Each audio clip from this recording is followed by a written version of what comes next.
people at NBC who are always,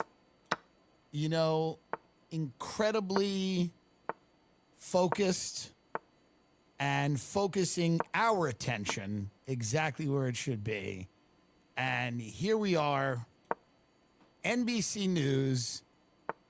This is how they are filtering the Epstein news for you. I should mention, none of this obviously suggests any wrongdoing by the former president, suggests that he was involved in a crime. It's merely talking about his connections to Epstein, something that has already, again, been out there, but he has obviously maintained his innocence and denied any wrongdoing as it relates to any abuse by people that Epstein exploited, Tom. About interactions that Clinton... God. No, thank God. The slander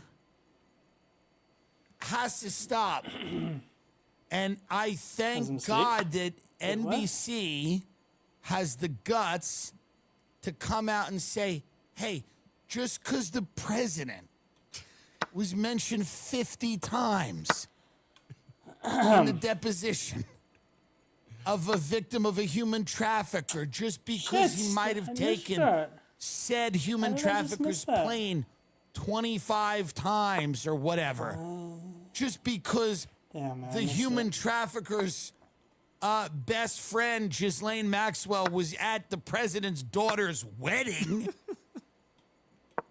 There is no wrongdoing. None of this suggests any wrongdoing by the president. It's very important that NBC and all the other news networks that we know and trust come out and first and foremost defend the honor of the man who's mentioned 50 times in the human trafficking docs. It's very important. Who will do it if not NBC? Who will do it? Who will come out and, rightly defend this man who is being maligned with such ugly talk, such ugly talk for no reason? None of this suggests any wrongdoing by the president. None of it. Play it again. Play the first couple of lines again. This is a None loss. of this. Very bad. I should mention, none of this obviously suggests any wrongdoing by the former president, suggests that he was involved in a crime. It's with merely the human trafficker, being on the plane of the human trafficker, having the human trafficker's friend at the wedding. None of it suggests any wrongdoing. None of it suggests any wrongdoing. It just happens. It just happens. Like Chris Matthews, who used to host Hardball until I don't even know what happened. I don't know why they threw him out. I don't think he even did anything. I don't know what he did. I think he made some inappropriate comment to a woman in an elevator. Whatever. Mm-hmm. Chris Matthews, his reaction to the Epstein thing was like, well, all of these politicians, they're broke and they need rides around the country, so some of them end up in these planes. And rich guys offer to fly them around. Yeah, this is, Chris Matthews came out and said, like, hey, guys, the Clintons can't afford to charter their own plane, yet I can.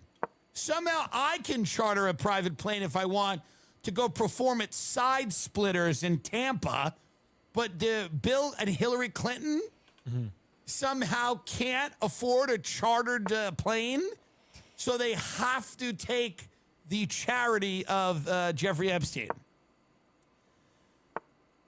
Chris Matthews goes, to get around for their professional and political reasons, they've become friends with the wrong frickin' people. And these people are frightening and they want something. They want the prestige of hanging around a politician. So that was Chris Matthews, again, somebody who works at NBC.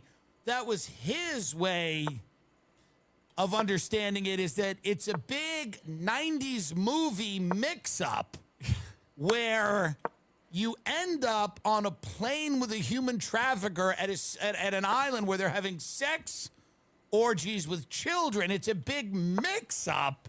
You weren't supposed to be there. You just needed a ride. It was planes, trains, and automobiles starring the ex-president of the United States and a bunch of 15-year-olds. That's what it was. And anyone who thinks it's anything else, you're not. You're crazy. Because none of this suggests any wrongdoing. Not one, not any of it. None of it. That was bad.